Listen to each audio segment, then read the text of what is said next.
Greetings and welcome to episode 1 of StabbyQuest. In this podcast, we are playing Pathfinder, a tabletop role-playing game.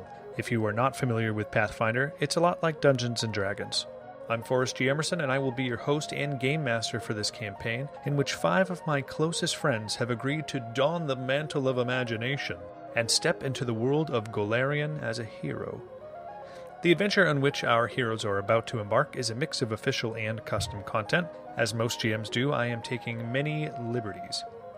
As a group, we are fairly new.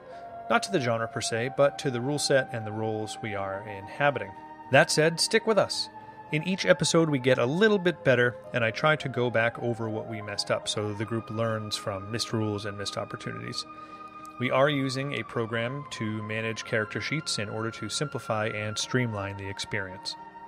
Over the first few episodes, the recording technology will improve. Some of us moved, some got new microphones, my brother decided to sit in a winter coat closet, and as a result probably has the best audio out of all of us. And with that, let's jump right in and meet our party. Hey, my name is Brandon, and I will be playing Callus, the Dwarf Paladin. Hi there, my name is Judd. I will be playing the role of the handsome half-elf shaman known as Tot, with his trusty raven familiar, Cosmo. My name is Sarah, and my character is Sarowyn, the Dusk Elf Rogue. Hi, I'm Connor, and I will be playing the role of Tartarus, the two-handed fighter. I'm Chad, and I'll be playing Chester Williams Jr., also referred to as Pubby by people who don't like him. Hi, I'm Chester. I'm an elven sorcerer, I think. Yeah, okay, I guess you can call me Pubby, but I don't like it. Thank you, everyone. Now, to the listeners. Sarowyn's story starts out in a different area of the world, so she won't be joining the gang for a couple of episodes. Rest assured, when she does, things get much more interesting. And now, on to the show.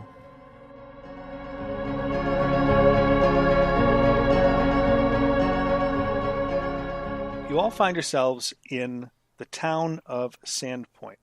It's a fairly small town right on the coast, and it's one of a couple cities that are considered like sort of the lights of this this region of the world. It was settled by 4 different families from the larger city-state of Magnamar in the south. And these 4 families were from trades or particular merchants or large farmers and landowners. And so they received basically the go-ahead from the Magnamar government to go settle this area. So it's been there for a number of years, and there's quite a few places in Sandpoint, but it's not a huge town, although those 4 families still have a considerable amount of pull here.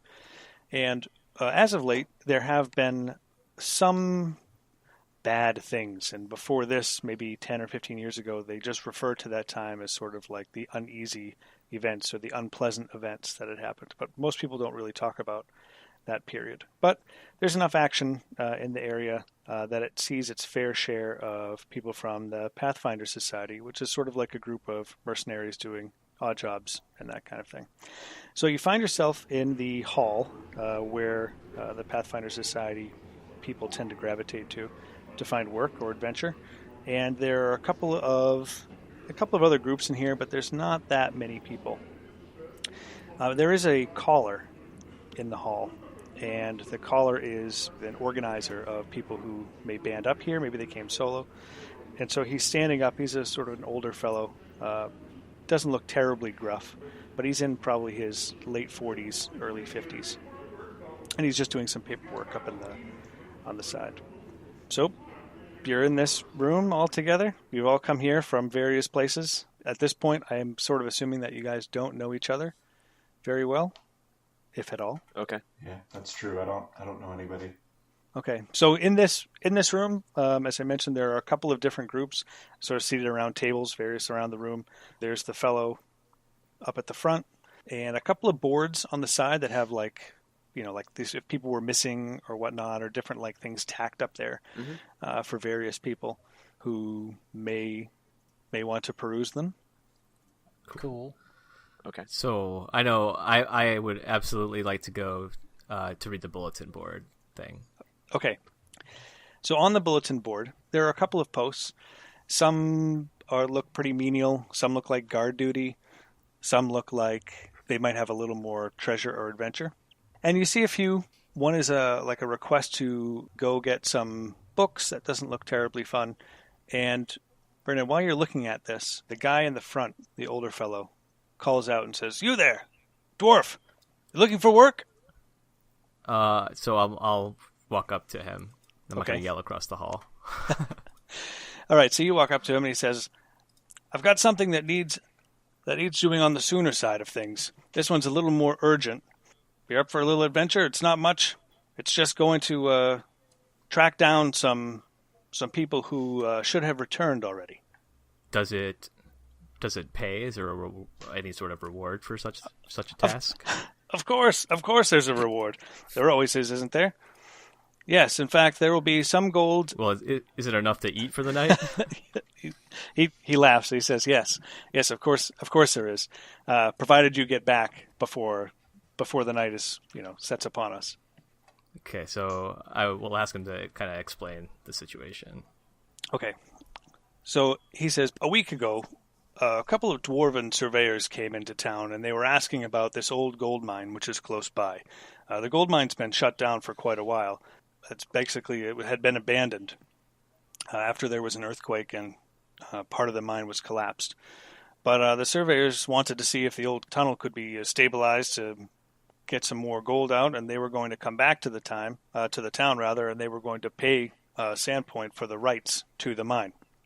And of course, Sandpoint gets a little cut. But they haven't come back. It's been 3 days. The mayor's concerned that they've either done something shady or they've gotten themselves trapped in there. So would like someone to go and check up on them. You could probably use some help. The reward is 100 gold pieces to everybody who partakes. But we're really looking for information." How many dwarves are lost? There are two. Two of your brethren went missing. Okay. So what do you say? There's a few more people in this room.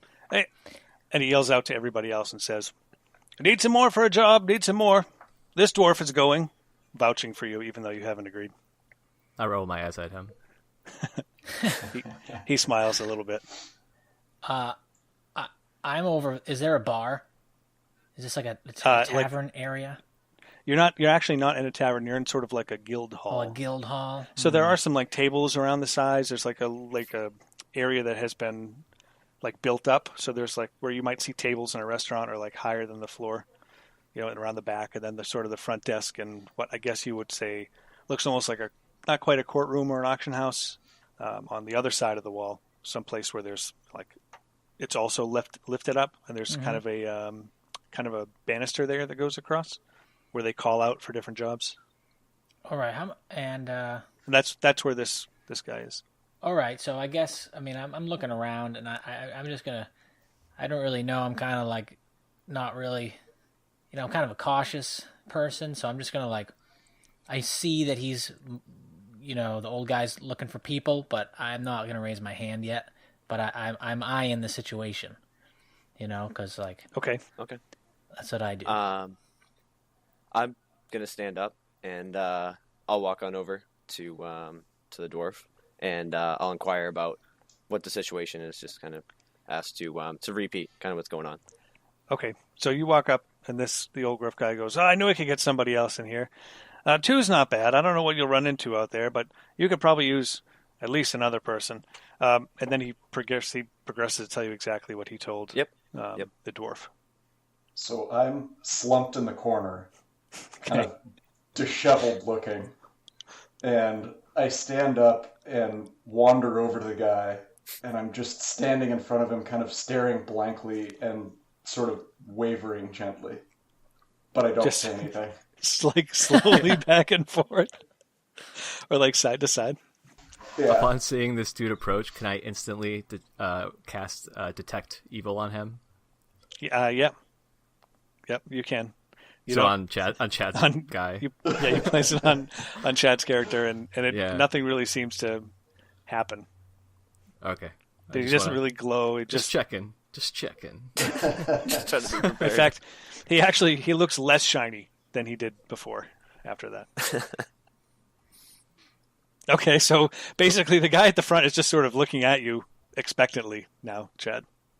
Yep, I'm just standing and staring and wavering. Excellent. Okay, so he's slightly creeped out, and he kind of like moves instead of in front of you directly. He kind of moves back in front of the sort of thick dwarf, like in front of him instead. Okay, I see that happen. Glad that I had not approached earlier, and I decide that this isn't normal behavior, and I wanted to cast detect magic on the stupering character because I haven't seen. I'm just curious about what's wrong with that guy. He's not saying anything. Something is wrong with that guy. So okay, all right. You're talking about Chad's character. Yeah. All right. So you cast detect magic, and his whole thing glows. His whole body glows. All of his skin and hair and eye and everything else. You can sort of tell this being is sort of innately magical. Oh, okay. Oh, wow. So, I guess I realize that this person is maybe kind of special and has some talents or whatever.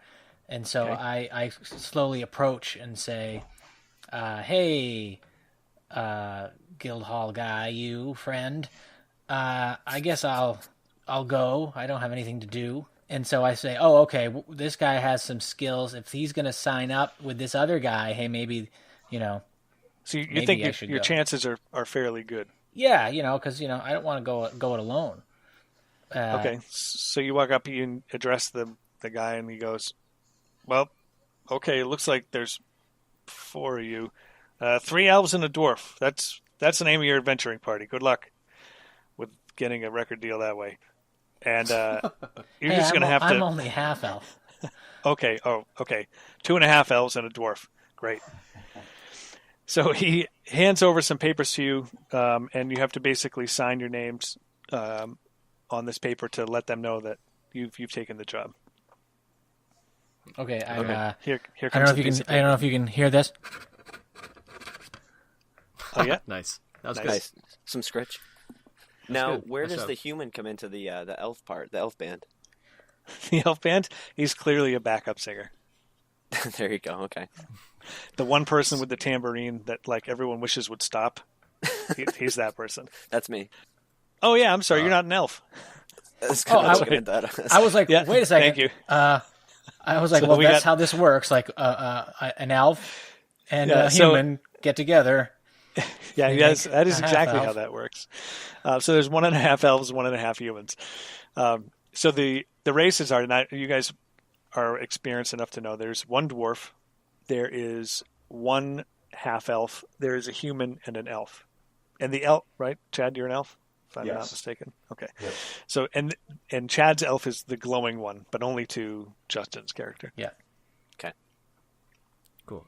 So did we get like directions? Do we need to is it a walking distance away? Is it a Okay. Do you ask the guy? if we don't have that information, then yes, then yeah, sure. Okay. So he says, it's about a day's travel away into the hills. I mean, you'll have to take a wagon. The Pathfinder Society can provide that for you guys to get you out there. But it's going to be probably a 10 to 12 hour ride. So I would start probably early tomorrow morning. Let me see here. He takes a paper and he says, okay, we've got Tot, Tartarus, Callus, and Pubby. And he puts the thing down and looks over it and he goes, which one of you is Pubby? So, in a little bit of a dazed stupor, I suddenly look up, hearing my name called, and address the guy and say, yeah, that's me. Okay, all right, okay, guy. And he's holding the paper up and he just kind of puts it in front of you so we can look at the other 3 guys, and he just mouths, good luck. And he like moves the paper back. And then says, all right, boys, you can crash at any of the inns There is one inn in town called the Rusty Dragon. You can show them this voucher. They've got places for you to stay if you're an adventurer or part of the Pathfinders. So that's where I would head. Amiko is the proprietor there. She used to be an adventurer. You'll find you'll be in good company there.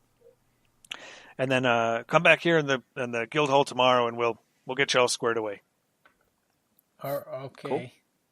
Cool. So I'm just gonna say to the rest of the party now that I'll see them first thing in the morning, and I want to just head straight to the inn without being too talkative with them. Okay, so at this point you haven't actually introduced yourselves. The only way that anyone knows each other's name is because the guy Just read said them. Yeah, I don't introduce myself either. Okay. So Now, so the dwarf takes off. okay, I'm gonna ask Tot kind of about him, and just ask him. I'll say, what did you say your name was again? Oh, hello. I'm Tot. Nice to meet you, Tot. Nice to meet you. I haven't really... Now, hey, out of character moment here. I haven't settled on my character voice, so... that's it. That's all I'm saying. It's subject to change. Subject to change. Don't be alarmed. Why don't you really explore the space? Well, I thought about doing something like, I just don't know. So, was that the example of what he would sound like? Or was that I really don't know. I don't think so. I'm not entirely sure. I don't think it's different enough from my normal voice, because I don't want to be like, oh, hi, my name is Tot too. Like, you Hey, what up, sound, mate? How are you? sound curious. Try just dropping your voice a little bit and speaking in a much we'll try this again. slower. It's so meta right now. Okay. Right. I'll be like, so what did you say your name was? There you go. That works. Oh, you're sort of like a McGree type, are you? I am. My name is Tot. Yeah, we're gonna go with this. Awesome. Okay. Great. Yeah. So a Nice little to meet you, wavering. Tot. Hey, I man. will. I'm gonna head to the inn, and we'll see you in the morning. We'll regroup All right. Okay. then. Cool. Tartarus, see you you taking later. off? And then I'm gonna take off, and I'll head to the inn. Okay. So out the door you go. So it's just you two elvish types left.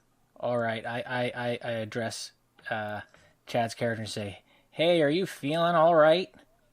Oh, well, yeah, I guess. I mean, what did you say your name was again?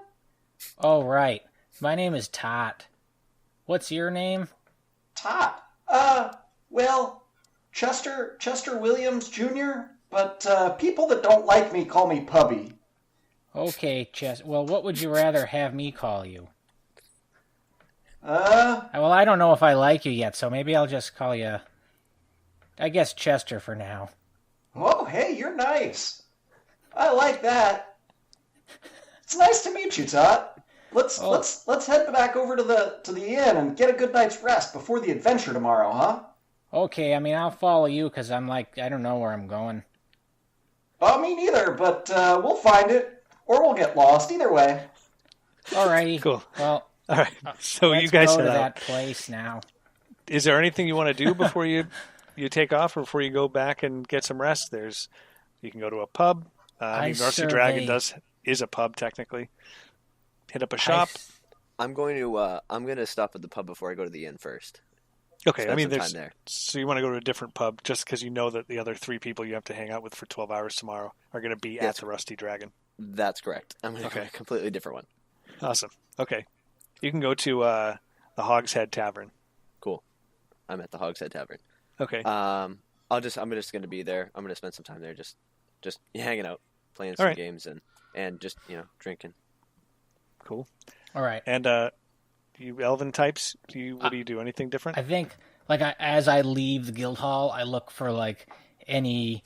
I have a wandering eye, so I check to see if I see any good cleavage or whatever before I leave, and because before you leave the guild hall. Yeah, because maybe there's something in there that's good. Just keep my eye out, trying to catch a peek. Did you say cleavage? Yeah.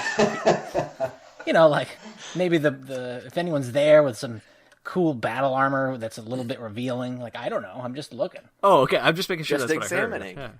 Yeah, just examining. I'm really perceptive. You should see my stat sheet. It's like baller. So I'm just looking for that as I leave. It's nothing. It's just casual. Okay. And then Casual checking out some cleavage. yeah, if I see any, which I don't know if I do. I mean, I've seen this in the Dead Alewife skit. Oh, okay, really? roll to see if you see any cleavage. Oh, cool. 16. You see little. Oh, right on. I'm satisfied. All right. I leave the hall, and I step out into I guess it's like a mud path. I mean, I don't really know if it's a cobblestone street or what. Sandpoint doesn't really have cobblestone. I mean, there's there's a stoop in front of like every door, but for the most part, it's like dirt paths.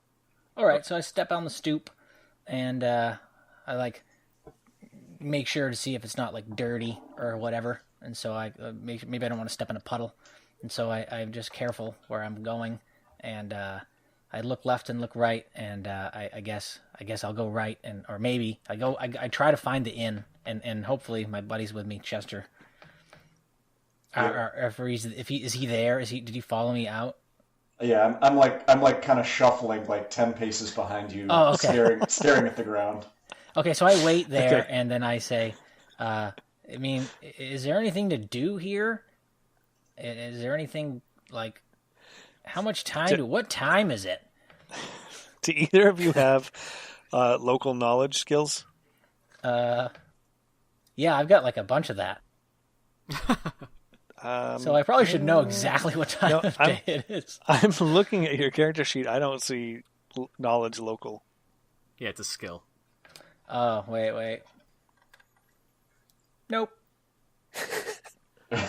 I have I know a no lot of that. freaking idea what day it is. So I think it's pretty safe to say like there's a that you could get your way to the Rusty Dragon without too much issue. Okay. If you want to do other stuff in town, you can. 50% of your party has taken off.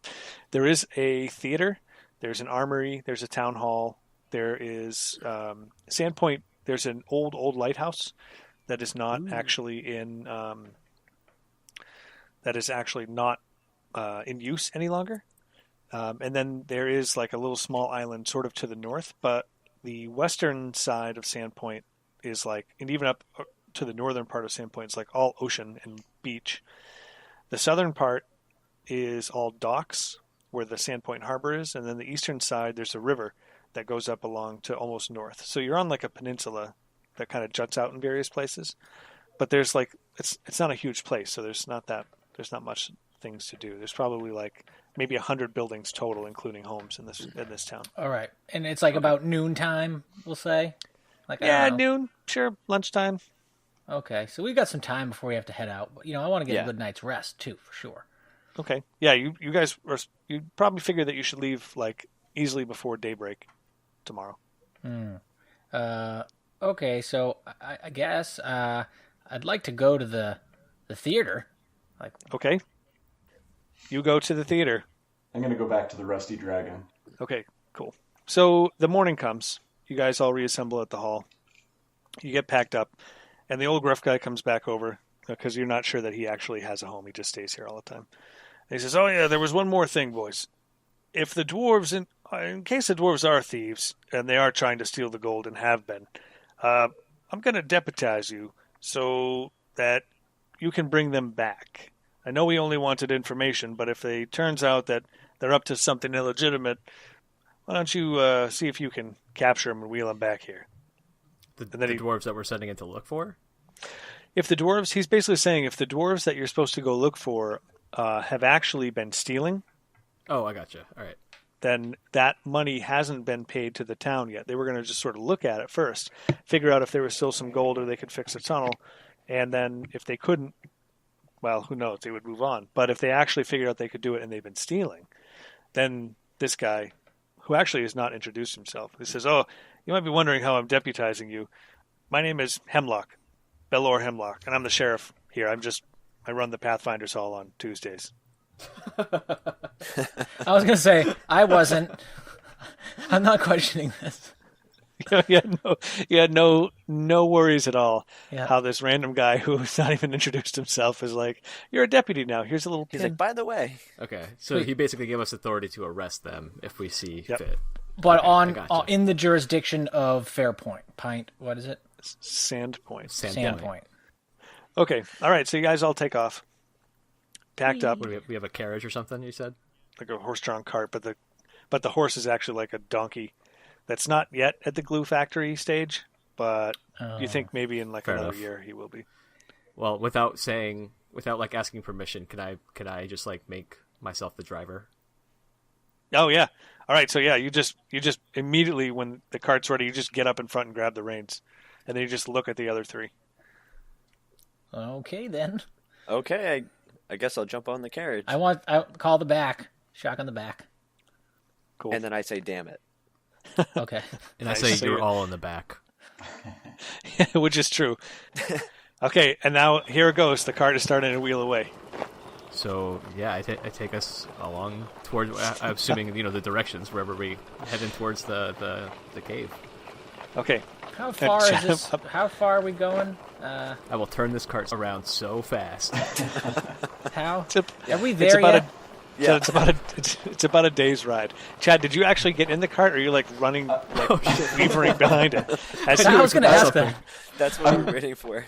My legs are dangling off the back. Okay. I'm sitting in the back of the cart. I forgot you were Me coming. and I'm Todd sorry. are holding onto him in the back. You We're hanging onto him. The three of you who are not dwarves, I have all basically got the point now that this guy kind of just means business, and so he's very focused on whatever you guys seem to be doing. So you don't expect that, like on the way home, if you're not all there on like at whatever time you're leaving, the cart is leaving without you. Okay. Gotcha. Okay. So you got a map from Belor, and you basically travel into the hills, and you find and locate the old mine. And so the mine is actually like a natural cave. You can see that it does have those like big posts, those like wooden posts that are holding the mine shaft up every 6 to 10 feet or so. And it just goes straight into the hillside. Around the outside and in the entrance where the natural light kicks in, you see like old tools lying around, minecart rails, which are all like, especially towards the front of the cave where like rain and whatnot would come in, they're all definitely rusted. So you can tell this mine's been here for a really long time. As you get in further, you see sort of these recent footprints, but they're about like dwarf size and shape. You don't really hear anything going on. You can't hear any voices. It doesn't sound like there's any wildlife or anything like that. Okay, what do you want to do? So I stand at kind of the opening of the cave. How dark is it on the inside? You can see probably like 15 to 20 feet in from the natural light, and then after that it kind of cuts out.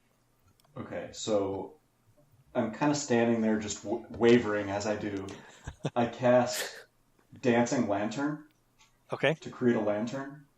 Cool. And then I cast Mage Hand to push it into the cave about 30 feet to illuminate Okay. what's just beyond the darkness. all right. So cast the light spell, and the hand you see just sort of like high five it directly into the thing like a volleyball serve, and it just goes straight back and sort of illuminating the entrance as it goes in the tunnel, and it gets to the end, and you can see basically a little bit ahead that it looks like there is kind of a fork. Oh, it's like a four-way intersection. Okay, I turn to the dwarf and I say, "Hey, you seem like the leader type. Why don't you go ahead?" So I have a black cloak over me currently, so I actually take that off, and so you guys can see that I'm already like in full fucking armor, ready to go. And so I just take my shield in my right hand and a flail in my left hand, and I start walking in. Okay. So you're like trudging in at like a reasonable pace. Like fearless about it, just With your little dwarf legs. walking at least towards with my little dwarf legs, where the wherever the light like ends. Like I'll stop at that intersection for now. Okay. I'm gonna follow right behind him Okay. with my weapon drawn. Just All right. basically just kind of like right behind him. Cool. I'm going to shuffle in behind the crowd with my head down as I do. Okay. I take my cloth hood off. I have like a robe. So I pull the hood off and I sort of like scope behind me, see if anybody is there, make sure the donkey's like doing donkey things and not trying to leave. And I assume you tied it up. yeah, and then I walk in sort of slowly and cautiously behind everybody. Bringing up the rear. Okay. Yeah. So you get to the intersection, and you notice that basically those old cart rails crisscross in this area. And you're approaching from the south towards the north. So to your left, they go west, east, and they continue north as well. You can see boot prints sort of all over the floor. You assume that those were the dwarves. Directly to the northeast, you see sort of like this big like scorch marks that clearly were fire. And let's see. Why don't you guys all roll a perception check? All right. 18 for Tot. Okay. Did you add your modifier to Oh, it? wait. My modifier is like insanity. Hold on. Hubby has 17 after The modifier? the modifier, yeah. Okay. Tartarus had a 4. Do you have any? Where am I? 25. You had 25 with your Yeah. perception? Okay. And Brandon? I had a 19. Okay. Connor, you don't notice anything. You're like, yep, this is definitely a mine. Business as usual. Yep. Exactly. Chad, what was yours? Did you say 17, 18? 17, yeah. Okay. 14 plus 3. So Chad, you, Brandon, and Justin, you notice that the boot prints, none of the boot prints are coming from the east. So meaning they're not returning from the east. So that was a one-way trip. Oh, I okay. see. Over near that scorch mark, you guys all notice that there is, actually except for Connor, there's a half a dozen like hand-sized spiders that are all like burnt and crisped up, and like their legs are all, they're upside down. Their legs are all like contorted and stuff. And there's, they're fairly good size. They're like, the gross butts on them, thorax or abdomen, whatever it is. They're like apple-sized. So they're kind of gnarly. Cool. The three of you also noticed that there's like broken glass around those spiders that clearly was like not quite like a Molotov cocktail, but some kind of like alchemist fire that once it like hits the ground, it explodes and burns. And you've noticed also that the mine walls are really, really dirty. And they're covered in soot in various places, except there is a small area where it looks like a chunk of the stone had been like broken out of the wall with a tool. And you can kind of see that there is sort of like faint yellow glittering in the rock. And you all recognize that as gold. Justin, your character with that roll, you recognize Knows this entirety of the universe. and every girl's phone number. Yes. Some of the boot prints are from walking, but there are 2 sets of boot prints that are clearly running prints just from the stride that you can tell that are coming from the north. You have like basically return footprints and going footprints towards the west. Towards the north, walking footprints, but from the north, running footprints. Towards the east, walking footprints and nothing returning. And that's basically where you guys are at. Cool. Curiouser and curiouser. So, it's being that since we're there to find 2 dwarves, and that's like my objective, and I'm very like focused towards that specifically. I'm going to head. I'll like motion for them to follow me, but I'm going to head east, because assuming that they're still that way. All right. I say, hey guys, you probably saw that like there's footprints here, but there's some running footprints because they don't know. They technically don't know that yet. Yeah, you did not. Right. Share So like, can't hey even man, see the like, footprints. look at the ground. There's different types of footprints in here. Be that as it may, like whatever. But just saying, just telling you. Noted. Okay. Duly noted. Thanks. So are you still walking to the east? Oh, I'm following them. Yeah. Okay. And I have my shield up, by the way. Tartarus and Pubby, are you guys headed east as well? Yeah, I'm going to be Yes. following right behind Callus. Okay. Before we leave the area, I pick up my dancing lantern and carry it with us. Okay. Oh, that's awesome. Good. Oh, sweet. All right. So you've got some, because you're sort of behind the folks. You have there are some shadows being cast up front, but you're moving your way east. And what you see, and everyone sees this, the tunnel goes eastward, but then hooks north in maybe like 20 feet or so. And as the tracks round that corner, on the inside of the tracks towards the wall that is on your left-hand side, you can see a male dwarf lying down on the ground. He's clearly wearing miner's work clothes. He looks like he has been beaten, and you can't really tell if he's alive. But based on the direction of his body, he was definitely leaving whatever is the beyond that north side where the tunnel hooks up. Oh, Okay. well, Okay. I'm going to just point it out and say, "Hey guys, did you guys see that?" And I'm gonna run right over to him, or run down the tunnel. Start running, I should say. I'll start running down towards him. Okay.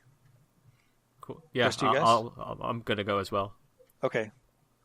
I'm going to tell Chad to send the light over to the dwarf when we get over there. Okay. And I shuffle over, carrying the lantern, and hold it up over the dwarf. Awesome. Okay, so you're looking at this dwarf. It's still difficult to tell if he's alive. You definitely know he's unconscious. Does anyone have medical skills? Hey, can anybody heal this guy? I don't have any. Oh shit, we didn't bring any potions or anything, did we? I have one minor healing potion. You have one minor healing potion. Is that what you said? Yeah. Okay, so I'm gonna reach down and try to start rolling him over, but I'm not very strong. So I'm gonna say, "Hey, can you guys help me? Let's flip this guy over." I'll help him out, and I'll flip him. Okay, so you flip him over, and the dwarf makes like a noise. He's still kind of unconscious, but you know he's alive. I take my gauntlet off and I slap him. With the gauntlet or with your bare? No, hands? with my bare hand. With my bare. Oh my okay. goodness, no. I was like, that's some dwarf. That's some tough dwarf love. Not hard enough to kill a guy. Just a reasonable friendly snap. wake up slap, dwarf to dwarf. Okay, You know how it so goes. He'll know it. He'll He'll know. He just kind of goes. And vomits on me. No, he just he just made this exhale noise. So now you're completely sure he's alive because he at least responded to you, but he's passed out. Okay. I slap him with the backhand then on the way back. He makes another terrible noise. He's still Damn. not awake. I say to the dwarf, I say, "Slap him again. Hit him again." He's clearly not waking up. You need to hit him again. Yep, do it again. Okay, it happens, but he's not there. He's really out. He's out cold. I said, Does anyone else want to try? So I guess I'm like, hey man, something's not really good about this guy. I think you should stop hitting him. I don't really. I gave him the coldest, darkest stare he's ever seen. Okay, that was weird. But I do. I'm gonna try to heal. I'm gonna try to heal him, maybe. All right, that's cool. So why don't you roll a heal check? So I got a wisdom modifier. So it's a +2 on whatever I roll. I'm gonna assume this is a D20. Yep. Always. Yeah. Crap. Oh wait, that one. I forgot how this works. It's a. What'd you roll? Okay, I got a 6 for the 9. I can't remember if the line is above or below. It's At below. the bottom. I do math. What did you say? I didn't say It's at anything. the I said, bottom. what did you Oh, roll? it's at the bottom of the dealie. Okay, cool. Yeah. Yeah, I got a 6, so I got an 8. So you got an 8 total. Yeah, so you basically tried to do that, and it didn't really work. all right. It looked like it was going to be promising. Oh, so they're continually slapping him like a rhythm challenge, and I just failed on the timing. You may have just not done the heal right, Oh, okay, yeah. but you think that was the right thing to do. Oh, So I'm going to try to heal as well. So I rolled a 6, and then my heal skill modifier is 5, so that gives me 11. My ability modifier on wisdom is 3, so I have 14. So the Chad, your first aid timing is really good, and he kind of coughs up a little bit and comes off the ground, and his eyes kind of open, but then he falls back asleep, or he repasses out. So you think whatever you're doing, you were close.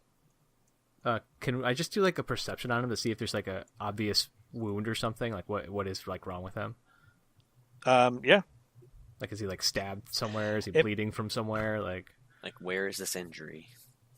Okay. To see if I can help. So that's a 13 total. 13 total. So you can just tell he's kind of he's beat up. He's just pummeled. Yeah. Okay. Well, should we just put him in the cart and move down this tunnel to find the other one, or should we? You can. Yeah, I mean, he appears to be stable, right? So you don't know how long he's been here like this, but he does not appear to be dying. Okay. All right. I'm going to speak up and I'm going to say we should probably pick this guy up, and he's clearly not doing anything, so we're going to need to get this guy back to the cart. Okay. You guys want to lug him back out there and come back in? I'll ask for the dwarf's help, and we'll carry him back up. Okay. Sure. Yeah. All right. So you get him back in the wagon and make sure he's comfortable, and he's just going to be there sleeping, basically. Cool. So do you want to go back to where you just were from here, or? I want to say verbally. I want to say, I think we should move forward through the tunnel past the dwarf. Past where the dwarf was. Okay. All right. What do you guys think? You want to go up that way? Yeah, definitely. Okay. Yeah, because Chester and I are just still standing there. Where you guys have been there in the dark. They left us. They took the lantern with you, and then you stayed there. Awkward silence in the tunnel together. Well, considering that you're of elven descent, you both have no problem seeing in the dark. Yeah. Right. So we're just you chilling guys could have out. stayed there, and it would have been totally fine. We have a conversation hey, so what do you think? You doing good? All right, word. All right, and then they come back. Maybe I don't know. Okay, so you move around and hook back up to the north. You're in now a sort of it looks like kind of, I guess, maybe a landslide kind of happened into this room or so. So there's a ton of rubble in here. And the minecart rails sort of stop before this. So you kind of think that maybe they were digging here previously. They end. They don't, it doesn't look like they're underneath of the rubble. So you think maybe that this was one of the active sites for the mine. But there's no minecart in here right now. And you see some tools just kind of hanging out. It's got some wooden braces to stabilize the ceiling. So maybe this is just they were cleaning the loose rock basically out of this corridor. So you can roll a perception check if you'd like to take a look around. See if you notice anything. I'll do that. I'll do it as well, but I have, since I'm a dwarf, I guess, I have notice unusual stonework as a part of perception. Ah, so nice. Can I roll for that one on my end? Yeah, that sounds fine. You guys? Yeah, that's fine. It's a logical thing to do, I'd say. Can everybody can do perception though, right? Yeah, everyone roll perception. We'll just add your All right, bonus. mine's to crazy high, so I might as well look around. Yeah. I'm just staring off into nothing. And there goes the die. No dice tray. All right, I rolled a 12. 12 total? Yep. Okay. Hubby's total is 14. Puppy. I have only 11 on the trying to notice unusual stonework. And that's okay when it was a 9 regular? What? No, I have a different addition for it. It was 8 plus 3. So 11. Okay. All right, I rolled a terrible number. Yeah, I rolled an 8. So maybe something got in my eye, dust or whatever. Well, you rolled an 8 for your base? No, for the total. So wait a second. Don't you have an 8 plus 8 for perception? Oh, wait. Do you have a 7? Did you roll a 1? I rolled a 2. Oh, okay. That's better than a 1. So yeah, Judd, you don't notice anything. You're I'm in a room. You're this is a nice room. Tartarus, you and Callus both notice that there does appear to be some gold in the rubble that came down, but everyone but Tot notices another figure kind of lying behind some rocks of another dwarven body. And is he lying down? He is definitely lying down. Okay. But he is up further, like much closer to the rubble, and he's kind of facing like away, but he's like pointing back towards the north, that north tunnel that you guys didn't go to. He is lying face down, but away from the rubble. Okay. I want to go get the gold first. Okay, well, it's not like it's a ton of big pile of gold. It's basically, you see like gold flecks and, a considerable amount of them in what appears to be like a vein, basically. Okay, I'll just go over there then. I'll walk over. So as you walk over to the pile of gold and start to look around, you start to actually see something move. It's in the pile, or appears to be under the pile. As this slow rumbling is happening in the pile, the rocks start to actually like stack up on top of each other and start to build themselves up until a head and then shoulders starts to form, and the rest of this massive torso and huge bulking arms start to grow, and eventually what forms is what you have seen in books as essentially an earth elemental. And everyone needs to roll initiative.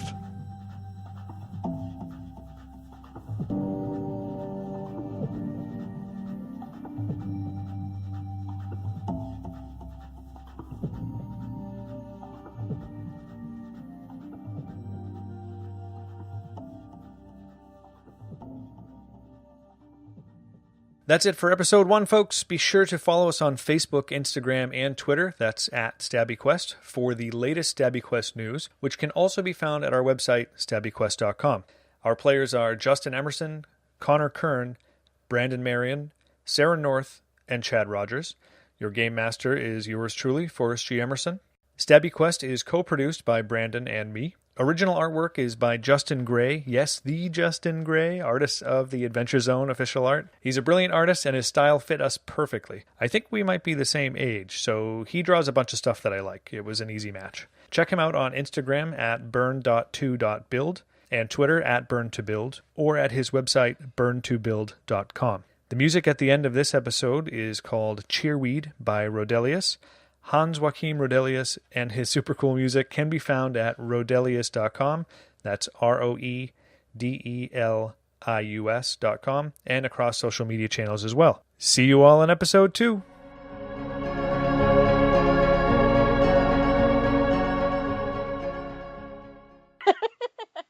Good night. Nailed it.